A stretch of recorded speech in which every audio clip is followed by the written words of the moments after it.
Yes, people, you know the face, you know the name. Aaron here, back again with another episode of Game Changer. Welcome back to the channel. Before we go anywhere, before we do anything, make sure you like, share, subscribe, comment, all of these good things. Remember, algorithm.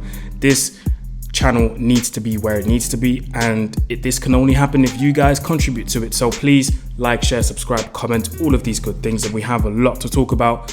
And let's start, of course, in the Premier League action this weekend. Man City against Liverpool. Liverpool were at home, Man City was away. The game finished 1-1 between Liverpool and Man City, and you know what? Liverpool should have won this game. I honestly think so, because Man City were very lucky, especially towards the end. Jeremy Doku, a very lucky boy, because that should have been a penalty in my opinion. And if Liverpool would have scored that and Liverpool would have gone top of the league, that would have been crazy, given the fact that they have so many injuries. Even before the game even started, I looked at the lineups and I was like, this is going to be a field day for Man City here, because they clearly have the strongest lineup. And don't get me wrong, when the game started, they dominated possession, played their usual game. The goal was fantastic, by the way. The way Ake was, shielding, I can't remember who it was, but he kind of set a screen, if you like, for John Stones to come in. De Bruyne whips it in, front post. It was outstanding, straight off the training ground, by the way.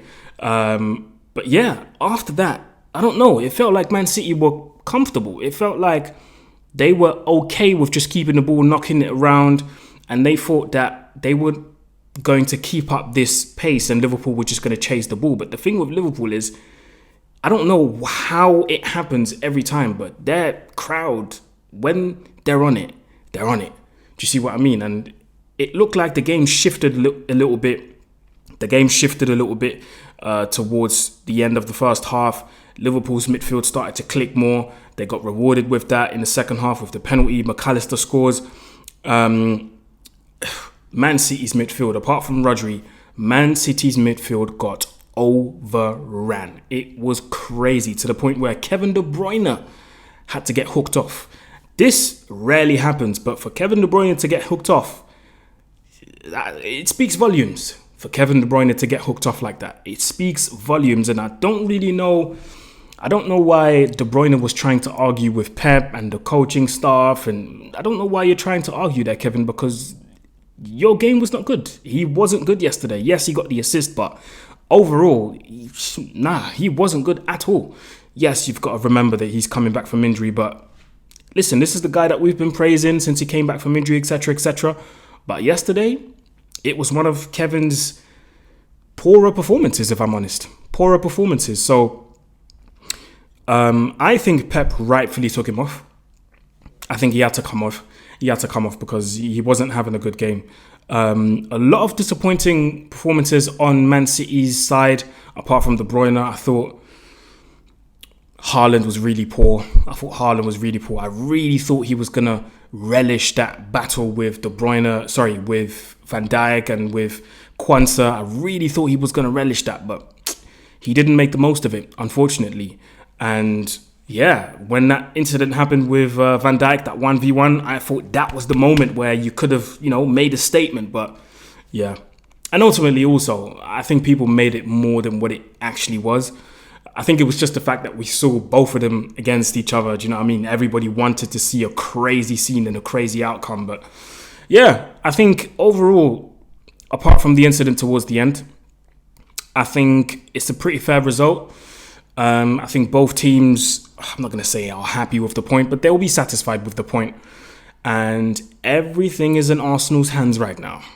Do you know what I mean? And it's funny because I'm saying this and in my head I've got Robbie's voice going, we've got it all in our hands.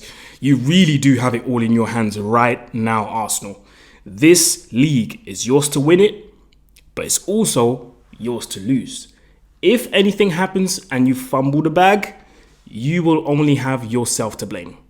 That's all I can say about it, because right now, I know Arsenal's next game is not until the 31st, where they go away to the Etihad. That's going to be a very, very interesting game. But like I said, this league is Arsenal's to win, but also Arsenal's to lose.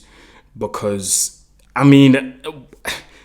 speaking of gifts, this is probably the biggest gift Arsenal is going to receive this season. It's the fact that City and Liverpool drew, Arsenal go top of the league. Yeah, this is yours to lose now. You've got to keep this in your hands. And I don't know if Arsenal are going to do it. I think we're going to have to wait and see, because I can't say for sure that Arsenal are going to win it 100%, because they always have those moments where, you know, there's a lack of concentration and boom, they concede a goal like they did against Brentford. Even though it was completely Ramsdale's fault.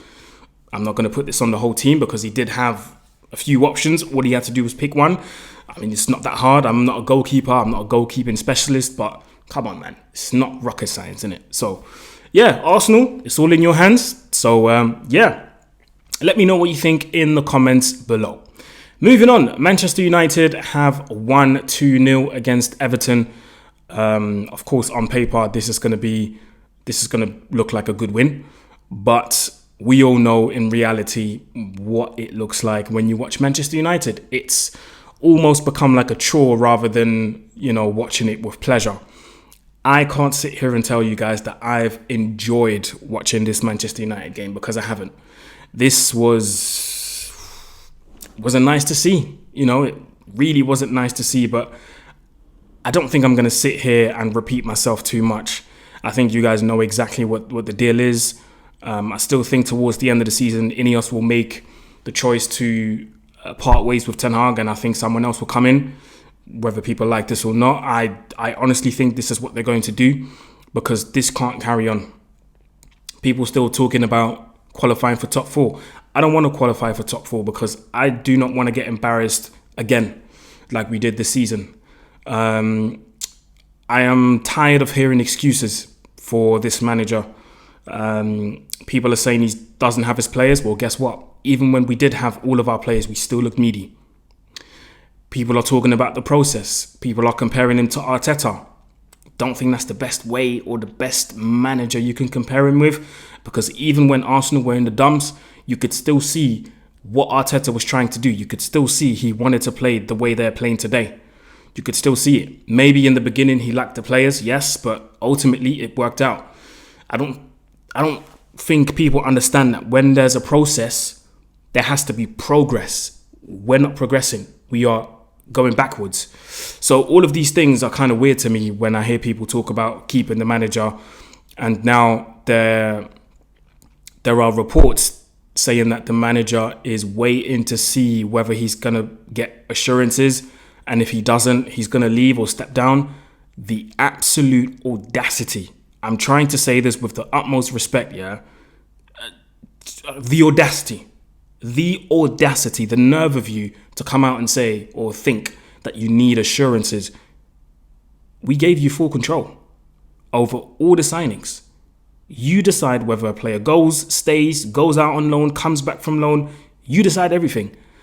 So the fact that somebody else has come in now and said, listen, all your power, put that to the side a little bit, because we're here now, so we're going to decide stuff for you, or you're going to have to work with us. Sounds a bit like somebody's a bit salty that the power's gone. That's what it sounds like to me. So, listen, I still think Ineos will come in. Ineos has come in already, and they will make the decision at the end of the season regarding the manager. And I think whatever decision they make, which I believe will result in the manager, getting the sack, that will be the right decision. So again, let me know what you think in the comments, people.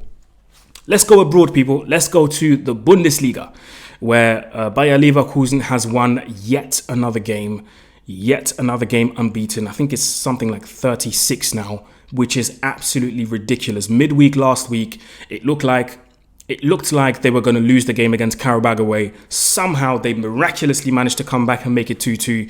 I believe in the return fixture this week, I believe they are absolutely going to eat Karabag alive. I think this is it, man. I've said it. 10 points ahead of Bayern Munich. I don't think Bayern Munich are going to catch up, even though they absolutely put minds to the sword. 8-1. Harry Kane with a quadruple from Harry Kane. But still, 10 points behind Leverkusen. I still think Leverkusen will win the league, and that is going to be the biggest achievement ever in Bundesliga history. I think, honestly, I'm going to make a wild statement. I think Leverkusen will win the Bundesliga. I think they will do so by remaining unbeaten. And I think that achievement is going to be bigger than Bayern Munich winning the league 11 years in a row. That's my take on it. That is honestly my take on it. Because to do what Leverkusen are doing, unbeaten, that's crazy, bro. That is absolutely crazy. And I do tip them to go to the final, depending on what bracket they're in. I don't know if they're going to face Liverpool or not, because I did say that Liverpool are going to go straight to the Europa League final. And, you know, judging the way they're playing right now in the Europa League, the way they absolutely slapped Slavia Prague. Was it Sparta Prague or Slavia Prague? I think it's Sparta Prague.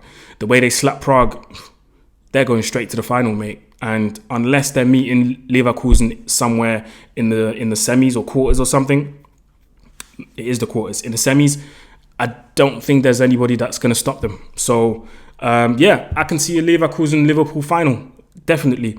Let me know what you think in the comments as well. And there's a piece of news that I was very interested in, which is Brahim Diaz. Brahim Diaz has decided officially that he's going to play for Morocco. He's not going to play for Spain. And I am delighted with this choice.